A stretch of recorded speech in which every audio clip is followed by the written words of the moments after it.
Great to be in a room with brilliant women. It doesn't happen enough in the legislature, but we hope that in the coming years that will certainly change. I am Sydney Bash, the Senate Democratic leader in this wonderful state, and Governor Stein, First Lady, thank you so much for opening your home to us and to allow for us to be here and commune and gather today to celebrate Women's History. I've been thinking a lot about what it means to recognize Women's History Month in a place like this and at a time like this. Because a place like the Governor's Mansion represents power. It represents decision making. It represents who gets heard and who is seen. It's just like our North Carolina General Assembly, where I serve.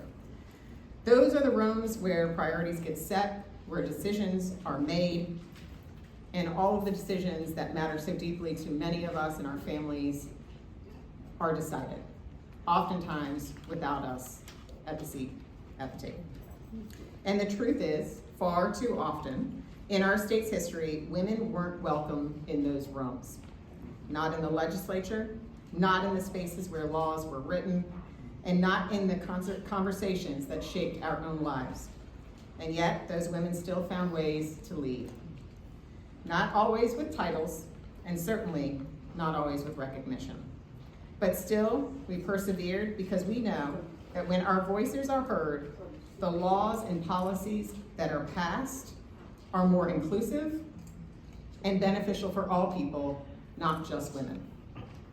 I'll say it plainly. Women have clarity about what needs to be done. And more often than not, we are the first ones in the room to start pushing us in the right direction.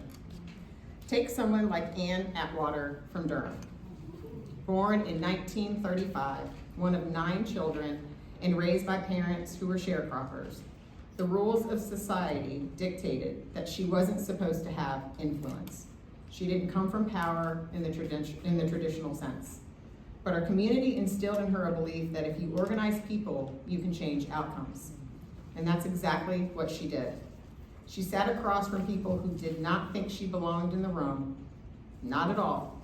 And she sat there, she held her ground, and she didn't back down because she knew her advocacy was necessary despite the challenges that she faced. Or take Sarah Key Evans, a Black Army private from Eastern North Carolina who refused to give up her seat on a bus years before Rosa Parks. She took that fight all the way through the courts and helped force an end to segregation in interstate travel. But most people don't know her name. But her contributions, as we all now know, have benefited generations of people in this country and have shaped and helped all of us. And then there's Harriet Moorhead Berry.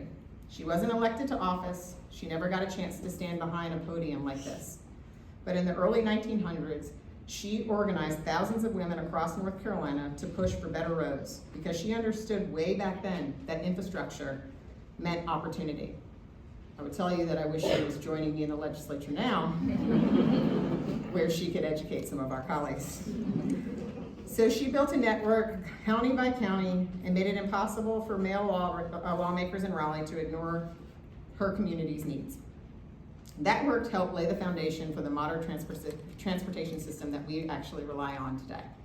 She didn't wait for a seat at the table of the General Assembly to advocate for better infrastructure. She didn't wait for a man to tell her that she could speak. She simply showed up, prepared and ready to fight for North Carolinians, and she made sure that the General Assembly had to listen. North Carolina has a long and proud tradition of phenomenal women like these who have moved this state and country forward. These are the women whose shoulders we stand on. And because of their work, more and more women have made their way into the rooms where all of the most important decisions are being made.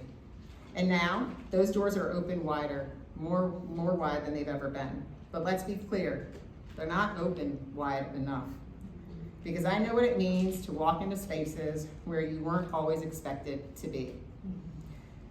And I now serve as the first woman and first Black woman to serve and to lead a legislative caucus in North Carolina's history.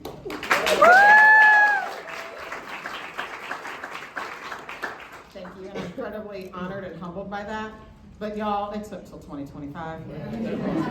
So while we can celebrate it, really well, really. So I know that I am obviously not the first woman who should have actually had the chance to serve in this position, but I will certainly make sure that I am not the last. Because in this state, we are not short on talent. We are not short on women who can lead. But we have been short to access, opportunity, and frankly, allies. And that has real consequences. You can see it in who gets represented, in the voices that are taken seriously, and in how policy actually gets shaped in this state. Because too often in our politics, you need to be wealthy, well-connected, or already powerful just to be heard. But that's not who North Carolina is. It's not who we should be. And we don't have time to stand still or to inch forward on this. North Carolina is growing and changing at a rapid pace. And the decisions we make right now are going to shape this state and this country for decades to come. So the question isn't whether women can lead. The question is, are we going to match the reality of this state with the leadership of this state? Because if we don't, we're holding ourselves back. So tonight, I'm not just thinking about history. I'm thinking about our collective responsibility to future generations, about what it means to be in a position to open doors, and whether you actually do the right thing when you have the opportunity to open doors for other women that come behind you.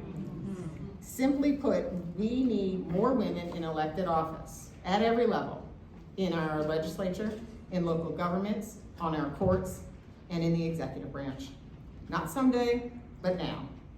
That work is right in front of us, and I'm grateful to be and play a very small part of that. But I'm even more committed to making sure that women who come after me go further and go faster. I truly believe that one day when North Carolina's daughters walk into rooms of power, they will not have to question whether or not they deserve to be there. They're expected to be there. That's what I'm working toward, and I believe with everything in me that if we keep showing up, we keep fighting, and we keep working together, we will get there. I'll close with this. You guys all had to take chemistry at some point. And in chemistry examples, there's always, of course, a catalyst and a control. In this world, you can choose to be a control or a catalyst. You can choose to allow this world to affect you, or you can be a catalyst for change and affect it. I can tell you one thing, and if you've met anyone that knows me, I have never been anybody's control. And if you're in this room, you have always been a catalyst.